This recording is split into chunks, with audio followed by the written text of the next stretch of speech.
Seigneur, nous te disons merci pour ta fidélité dans cette alliance que tu as avec nous. Seigneur, notre alliance avec toi consiste à venir à tes pieds dans le cadre de cette émission dénommée Ton pain de la première heure. Nous venons donc à tes pieds, Seigneur, dès la première heure de chaque jour pour contempler ta face, pour te dire merci, pour te célébrer et aussi pour réitérer notre engagement à ta suite, notre volonté de continuer à marcher à la suite de Jésus. Voilà pourquoi nous sommes rassemblés et nous te bénissons parce que c'est par ta fidélité que nous sommes là. Personne n'est à ce rendez-vous par sa propre force, ni par ses propres capacités. Non, nous reconnaissons tous que c'est la force de ton esprit qui nous a gardés éveillés ou alors qui nous a attirés, qui a attiré notre attention, qui nous a poussés à nous connecter à cet enseignement. Voilà pourquoi nous te bénissons dans ta grande préséance. Tu es omniprésent. Tu es omniscient et aussi tu es omnipotent. Voilà pourquoi tu coordonnes toutes choses de façon harmonieuse pour que cette alliance que nous avons avec toi sur cette plateforme demeure pour chacun de nous.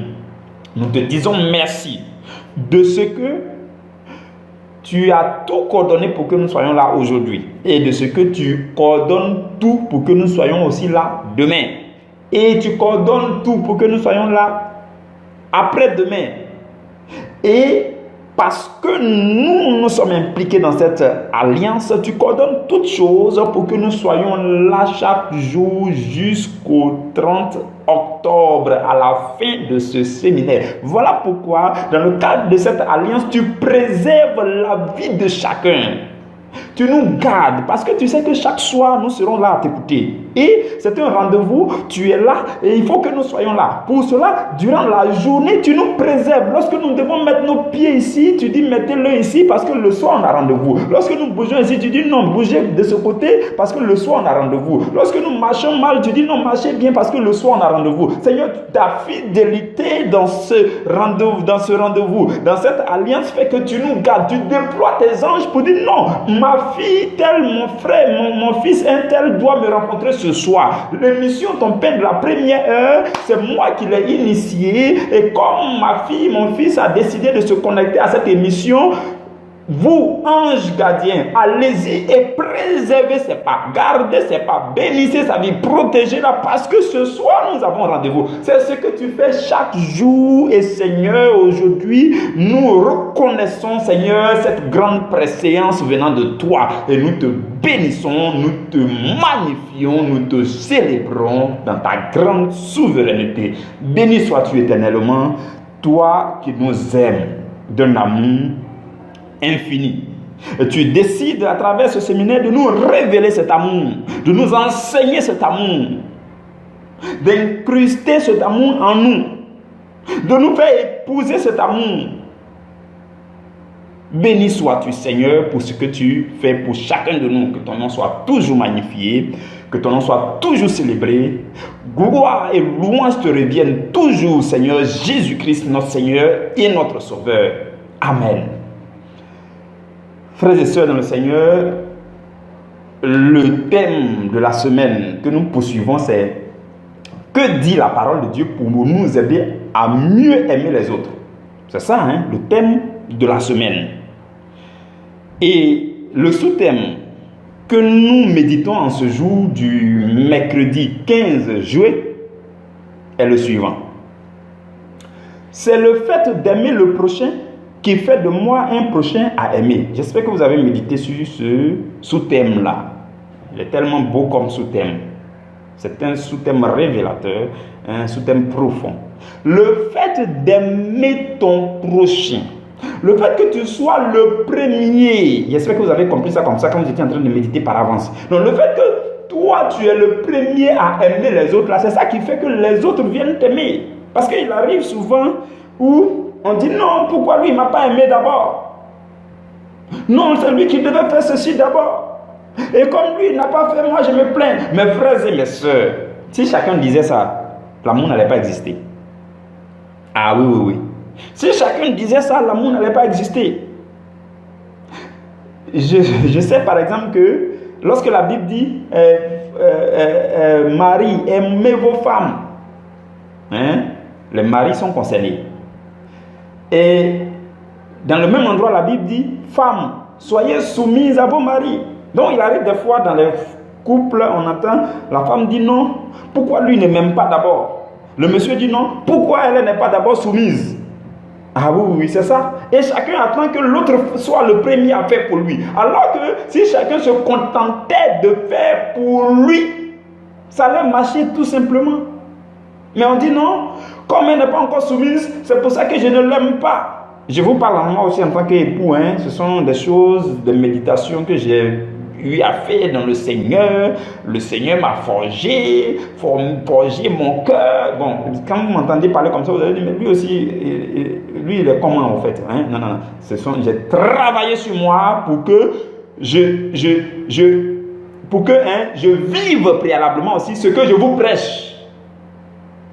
Vous comprenez? Pour parvenir à prêcher un message, si vous entendez quelqu'un prêcher un message, en fonction de sa manière de prêcher ce message, vous pouvez découvrir si la personne a vécu ce qu'elle prêche. Vous comprenez, hein? Donc, moi, je me sens libre de prêcher certaines choses parce que je sais de quoi je parle. Hein? Ce n'est pas parce que j'ai une capacité qui m'a permis d'être comme ci, comme ça. Ce n'est même pas parce que je suis meilleur ou bien ceci. Non, non, non. La grâce de Dieu couvre tout simplement ma vie. Et cette même grâce nous couvre nous tous et peut nous rendre capables d'être agréables à Dieu. Voilà pourquoi nous prêchons ces choses. Ce n'est pas pour que quelqu'un pense que l'autre est comme si... Non, non, non, non, non. C'est pour nous aider, nous tous. Donc je disais qu'on voit souvent dans les couples, le monsieur dit, non, comme madame n'est pas encore soumise, c'est pour cela que je n'ai pas encore manifesté mon amour. Madame dit non, comme monsieur n'a pas encore manifesté son amour, c'est pour cela que moi je ne suis pas encore soumise. Vous voyez? Et puis ça reste comme ça. Donc aujourd'hui, le Seigneur veut nous dire que il faut que toi tu fasses le premier pas. Il faut que tu sois le premier à aimer le prochain. C'est alors que tu deviens un prochain qui doit aussi être aimé. Nous allons voir ça dans les détails. Pour ça, nous allons lire d'abord Matthieu chapitre 22. Matthieu 22, le verset 39. La Bible dit, Jésus parle et il parle des commandements. Il a parlé d'abord du premier commandement. Il dit, c'est le fait d'aimer Dieu. Il dit, tu aimeras ton Dieu de tout ton cœur, de toute ton âme, de toute ta force. Et par la suite, il dit, et voici le commandement. Voici le second commandement qui lui est semblable. Tu aimeras ton prochain comme toi-même. Comme toi-même. C'est le mot comme toi-même là qui nous intéresse vraiment. Comme toi-même. C'est ce que la Bible dit. Jésus dit qu'on doit aimer le prochain comme nous-mêmes. Comme nous-mêmes. Comment tu t'aimes? Comment est-ce que tu t'aimes? Mes frères et mes sœurs, comment est-ce que nous nous aimons? On s'occupe de nous, on prend soin de nous, on fait nos soins intimes, on se lave, on se nourrit, on cherche à sanctifier notre âme parce qu'on veut que notre âme vive éternellement auprès de Jésus. C'est tout ça l'amour, l'amour pour toi-même. L'amour pour toi-même consiste à dire non, je veux tout faire pour que mon âme soit agréable à Dieu. Parce que j'aime mon âme. Et pour cela, je veux que mon âme soit sauvée. C'est tout ça l'amour. Vous comprenez? Et là, la Bible nous demande d'aimer les autres comme nous-mêmes. Mes frères et mes sœurs dans le Seigneur, Dieu nous demande aujourd'hui d'ouvrir les yeux pour voir que ce que nous sommes là, c'est ce que les autres sont aussi. Si tu respires, sache que les autres respirent. Si tu as des sentiments, sache qu'ils ressentent aussi les mêmes sentiments. Ce que tu es, c'est ce que les autres sont. Quelque part dans la Bible, Jésus dit ce que vous aimeriez que les autres fassent pour vous, faites-le de même pour les autres. Le respect que tu réclames, en fait, il faut respecter d'abord quelqu'un. Vous comprenez, mes frères et mes sœurs? Aimer les autres comme nous-mêmes, c'est comprendre qu'ils ont les mêmes besoins que nous. Et que eux aussi, ils attendent que quelqu'un comble leurs besoins. De la même façon que nous avons besoin d'être comblés, de cette même façon, les autres ont besoin d'être comblés. Maintenant, quand tu regardes ce verset, la Bible dit qu'il faut aimer les autres comme toi-même. Donc, si tu as les moyens de le combler, d'être le premier à le combler, d'être le premier à le satisfaire, n'hésite pas. Vous comprenez, mes frères et mes sœurs? Et Jésus dira dans Jean chapitre 13, au verset 34, il dit, je vous donne un commandement nouveau. Il appelle ça commandement nouveau. Et il dit, aimez-vous les uns les autres. Et il dit, comme je vous ai aimé. Comment Jésus nous a aimés? Donc Jésus dit d'aimer les autres comme il nous a aimés. Donc si nous faisons un peu une forme de rétroinspection entre nous-mêmes depuis notre nouvelle naissance, quand nous étions pécheurs là, la Bible dit, alors même que nous étions pécheurs, il nous avait aimés. Et il a donné sa vie pour nous. Donc, quand vous dites, depuis que vous étiez en train de sombrer dans vos péchés jusqu'à aujourd'hui, observez un peu comment Jésus vous a aimé. Observez un peu comment Dieu a pris patience de vous. Observez un peu comment Dieu vous a admiré malgré toutes les blessures que vous aviez causées à son cœur par vos péchés. Regardez comment vous a préservé. Vous avez traversé la route. Le véhicule ne vous a pas renversé. Il y a eu accident à gauche pendant que vous étiez à droite. Vous avez dormi, vous vous êtes réveillé. Vous n'êtes pas allé à l'hôpital pour durer là-bas. Vous avez eu la bonne santé. Dieu, pendant tout ce temps que vous étiez en train de pécher contre lui, regardez comment Dieu vous a aimé. Et la Bible dit, il faut faire la même chose pour quelqu'un d'autre. C'est ça, hein? Jésus dit, aimez-vous les uns les autres comme je vous ai aimé. De la même façon que Jésus nous a aimés. De la même façon qu'il nous regarde, il prend patience de nous. Son amour est infini. Jésus lui-même, là, il s'appelle l'amour de Dieu. Parce que quand Dieu voulait manifester son amour pour les hommes, là, il a donné Jésus. Nous avons vu ça au deuxième mois. Quand il s'agissait de... Non, au premier mois même déjà. Le premier mois, le mois d'avril, le thème c'était connaître l'amour de Dieu. Et vers la fin du mois d'avril, nous avons conclu que l'amour de Dieu, c'est Jésus. On ne peut pas mettre l'amour de Dieu ailleurs pour mettre Jésus ailleurs. L'amour de Dieu est égal à Jésus. Parce que quand il s'agissait de manifester son amour pour l'humanité, Dieu a pris quelqu'un, il a brandi quelqu'un et puis il a dit, voici mon amour. Ce quelqu'un s'appelle Jésus. Et Jésus dit, lui, la façon dont il nous a aimés en se laissant livrer. Est-ce que vous pouvez reparcourir dans votre mémoire comment est-ce que Jésus a été flagellé, comment il a été crucifié, comment est-ce que, imaginez que Jésus pouvait dire non c'est bon, ça suffit, oh ça suffit, j'ai trop mal, j'ai regardé, je nous ai déjà raconté cette histoire-là, je dis, dans le jardin d'Éden, non, dans le jardin de Gethsémani, pardon, dans le jardin de Gethsémani, c'est là que Jésus-Christ a apaisé la souffrance de la passion. Il a regardé dans la coupe. Il a regardé. Voyez-vous, la Bible dit que Jésus a prié 3 fois cette nuit-là. 3 fois. Le Seigneur, dans mes méditations, il m'a révélé que les 3 fois, c'est très significatif. La Bible dit, Jésus s'est avancé une première fois, il a prié, une deuxième fois, il a prié, une troisième fois, il a prié.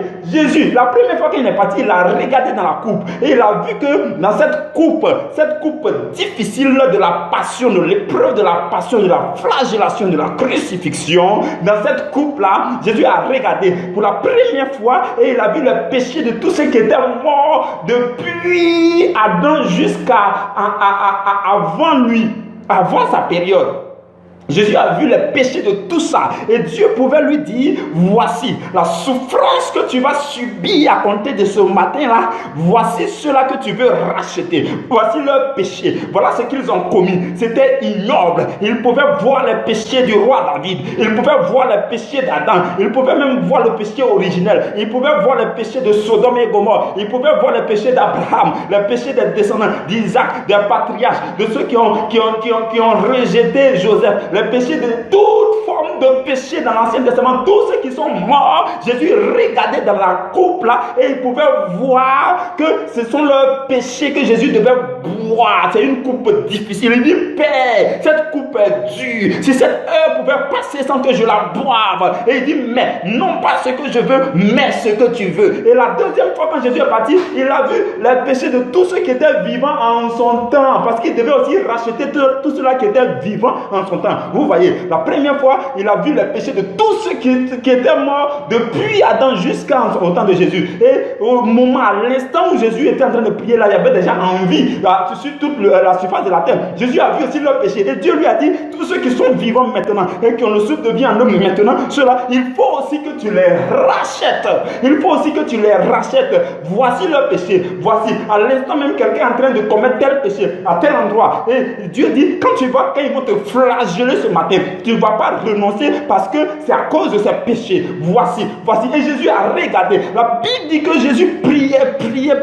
C'était dur. C'était tellement dur que la sueur qui coulait de Jésus ressemblait à des grumeaux de sang. C'était dur parce qu'il fallait racheter. Il fallait racheter l'humanité entière en son temps. Tous ceux qui péchaient en son temps, il fallait racheter. Ensuite, la troisième fois, mes frères et mes soeurs, Jésus avait déjà vu des péchés dans cette coupe, dans le jardin de Gethsemane. Il a regardé, oh toi qui as fait de toute forme de péché, le péché que tu as commis, ce péché ignoble que tu as commis. La Bible dit que Jésus a regardé cette coupe et il a regardé, il a vu le péché de tous ceux-là qui devaient vivre depuis sa résurrection jusqu'à aujourd'hui, jusqu'à la fin des temps, jusqu'à la fin des temps. Jésus a vu le péché de tous ceux-là et Dieu lui a dit, en fait, c'est tout cela que tu vas racheter. Demain, ils vont te flageller. Demain, ils vont te crucifier. Et tu vas souffrir. Toi qui es si pur, toi qui es sans péché, toi, ton sang précieux, ton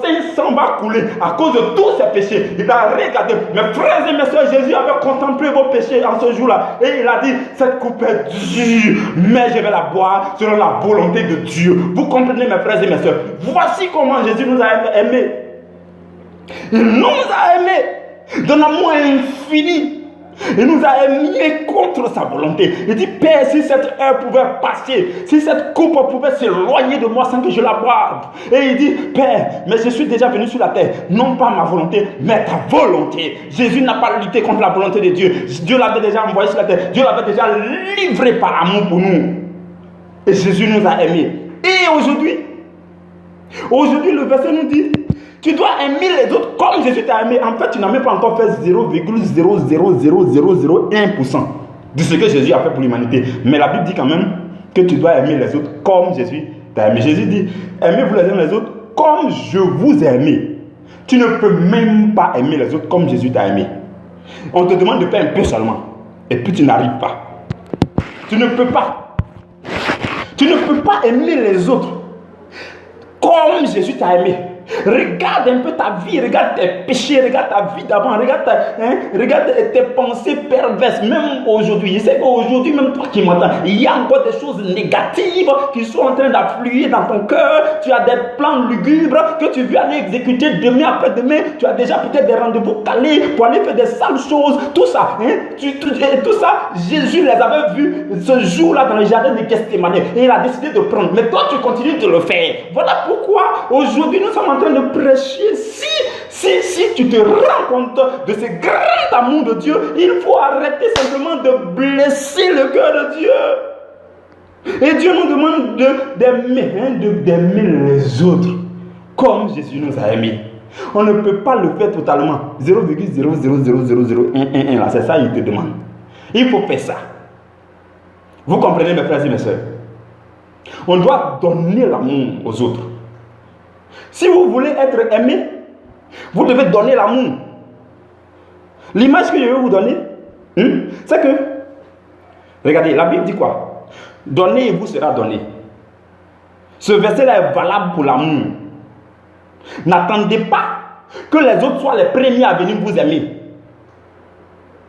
Si vous m'entendez aujourd'hui, ça veut dire que celui qui ne m'entend pas, celui-là, il ne se sent pas concerné par le fait qu'il doit être le premier à venir t'aimer. C'est toi qui m'entends là, qui est concerné par ça. Donc c'est toi qui dois aller l'aimer en premier. Il ne faut pas attendre, ne continuons pas à croiser les bras. Non, il faut donner avant de recevoir. Quand tu vas remplir pour lui, tu vas lui donner beaucoup d'amour. Quand pour lui sera rempli là, le trop plein là, quand ça va déborder, il va aussi venir t'aimer. Il n'y a rien à faire. Mes frères et mes soeurs, il y a un principe qui est clair, c'est que quand tu aimes quelqu'un jusqu'à un amour véritable, quand il découvre qu'en réalité tu l'aimes là, il finit par t'aimer. Il tombe KO de toi en même temps. Il t'aime comme pour les fous. C'est comme ça. Vous comprenez?